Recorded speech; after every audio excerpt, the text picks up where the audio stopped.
विदिशा से लगभग 10 मील दूर मुडरा गजार ग्राम निवासी एक बड़ई सुधार के जीवन की यह सत्य घटना है।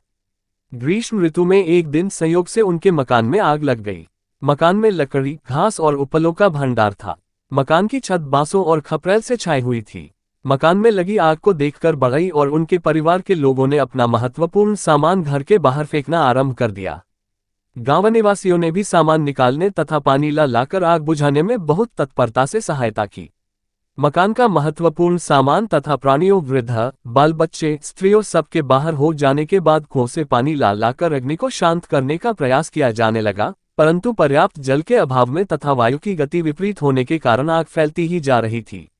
मकान में रखे कंडों, लकड़ियों तथा घास में भी आग लग जाने के कारण अग्नि वेगपूर्वक पूरे मकान में फैल चुकी थी। उसी समय बड़ी की पत्नी को याद आया कि गाय बछिया तो साथ बरामदे में ही बंधी रह गई हैं। वह घबराने लगी, हे राम, अब क्या हो, कैसे क्या किया जाए। आग चारों ओर फैल चुकी थी। गाय बछिया दोनों का जीवन संकट में था। आग की लपटों की तपन से त्रस्त हो गाय बछिया दोनों रंभाने लगी थीं। गौ माता तथा बछिया की करुण पुकार सुनकर बड़ी से अब न रहा गया। सबके देखते देखते वे अग्नि की लपटों की परवाह किए बिना तत्काल मकान में घुस गए।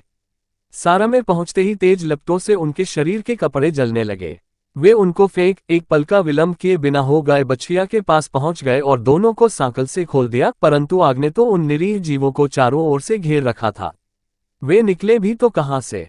तभी दैवी प्रेरणा से प्रेरित हो उन सज्जन ने पास ही रखे हुए एक मूसल से सार की दीवारें, जो कच्ची थीं, तोड़ करके किसी तरह छोटा सा रास्ता बनाकर गाय बछिया को बाहर निकाला। जब वे स्वयं बाहर आने लगे तो जगह जगह जल जाने के कारण एकदम बेहोश होकर गिर पड़े। उनका चेहरा, बाल और दोनों हाथ काफी झुलस गए थे। लोगों ने उन्हें कंबल उड़ाकर तत्काल विदिशा के अस्पताल में ले जाकर भर्ती करा दिया।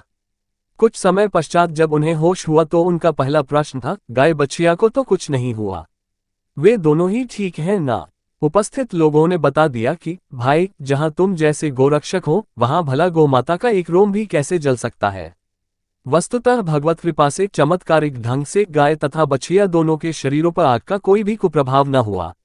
ये सुनकर सुधार का मुख एक अप्रतिम संतोष की आभा से दीप्त हो उठा।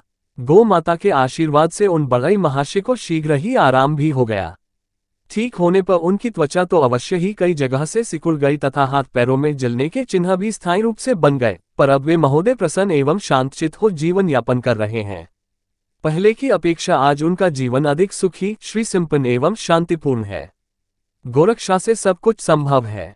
आई थिंक कि यह सच्ची कहानी आपको अच्छी लगी होगी। यदि अच्छी लगी है तो हमारे चैनल को लाइक, कमेंट, सब्सक्राइब करें। मिलते हैं ऐसी ही एक सत्य और रोचक घटना के साथ नेक्स्ट अगले वीडियो में। तब तक के लिए जय श्री राम।